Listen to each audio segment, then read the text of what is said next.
લક્ષ્ય ન્યૂઝ, એક નજર, એક લક્ષ્ય. મહેસાણામાં માયાભાઈ આહિરની તબિયત લથડી. કડી તાલુકાના જુનાસણ ગામમાં ડાયરો કરવા આવ્યા હતા. ડાયરો ચાલુ કરે એ પહેલા જ તબિયત લથડી. પ્રાથમિક અનુમાન મુજબ હૃદય રોગનો હુમલો આવ્યો. જ્યાં માયાભાઈ ડાયરા પહેલા રોકાયા હતા તે ફાર્મ હાઉસમાં જ આવ્યો હતો માઇનોર એટેક. એટેક આવ્યું હોવા છતાં માયાભાઈ ડાયરાની જગ્યાએ લોકો વચ્ચે પહોંચ્યા હતા. આયોજકોએ તેમની તબિયત ખરાબ હોવાથી પ્રોગ્રામ કરવાની ના પણ પાડી હતી. તેમ છતાં માયાભાઈએ પોતાના ચાહકો માટે સ્તુતિ ગાવાનો આગ્રહ રાખ્યો હતો. સ્તુતિ પૂર્ણ કર્યા બાદ માયાભાઈ આહિરને એમ્બ્યુલન્સ મારફત અમદાવાદ ઝાયડસ હોસ્પિટલ લઈ જવાયા. હૃદય રોગના હુમલાને પગલે અમદાવાદ લઈ જવાયા. અમદાવાદ ઝાયડસ હોસ્પિટલમાં ખસેડાયા.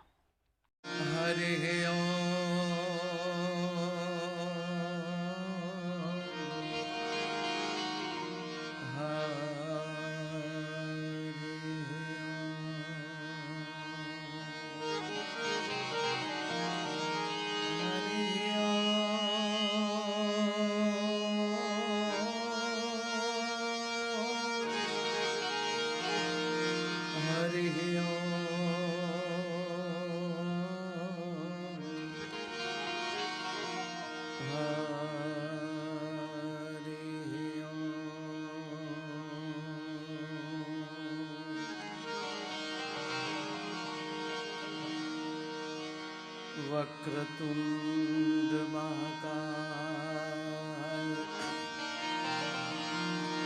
सूर्यकोटि समप्रभ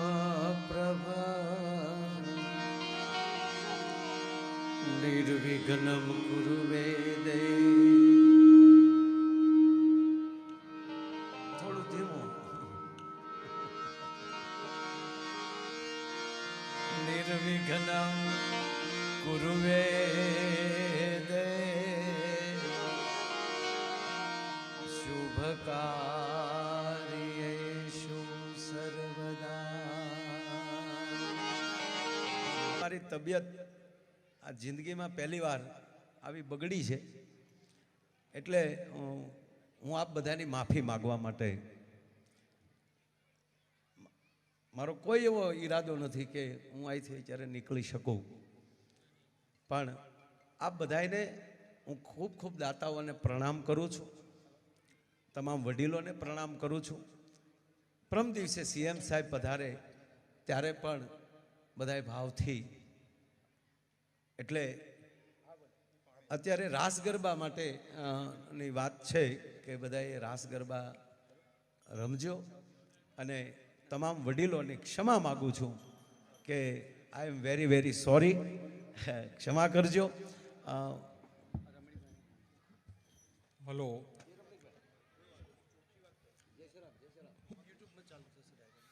અત્રે પધારેલા ગામના વડીલ ભાઈઓ બહેનો દાતાઓને એક જાણ કરવાની કે માયાબેને અડધો કલાક પહેલાં થોડો છાતીમાં દુખાવો ઉપડ્યો છે. પ્રાથમિક ટ્રીટમેન્ટ આપણે એમને આપી દીધી છે અને ઇસીજીને બધું જોવડાયું મોટા હોસ્પિટલમાં, તો થોડું એમને મોટા હોસ્પિટલમાં શિફ્ટ કરીને આગળની એક કાર્યવાહી કરવી છે. આપણા મહેમાન છે, જવાબદારી આપણી ડબલ છે. તબિયત પહેલી, શરીર પહેલું. પ્રોગ્રામો તો આવશે ને જશે. એમને કીધું કે હું પ્રોગ્રામ પૂરો કરીને જ જઈશ, પણ અમે કીધું તમને 5 મિનિટથી વધારે અમે નહીં આપ બોલવા દઈએ અને અમારી જવાબદારી છે, મહેમાન અમારા છો તો અમે એમને આપને શિફ્ટ કરશું. તો માયાભાઈ આપ ચિંતા કરશો નહીં, બધાના આશીર્વાદ છે, બધાના આપણે બહુ સારી રીતે ટ્રીટમેન્ટ થશે અને બધું સરસ થઈ જશે. માતાજી ભગવાનને પ્રાર્થના કરો અને આગળનો પ્રોગ્રામ આપણે એક માયાભાઈનું અથવા જે કંઈ કમિટી નક્કી કરે સ્ક્રીન ઉપર ભાઈ પિયુષભાઈ લેશે. આપણે ભાઈ આપણા ગામ ટોળાની માતા, આપણા દોલો માતા, આપણા સર્વે કહેવાય કે જે દેવસ્થાનો છે એ દેવસ્થાનોને માનીએ છીએ સાહેબ. આપણા ઘરે મહેમાન તરીકે આવ્યા છે.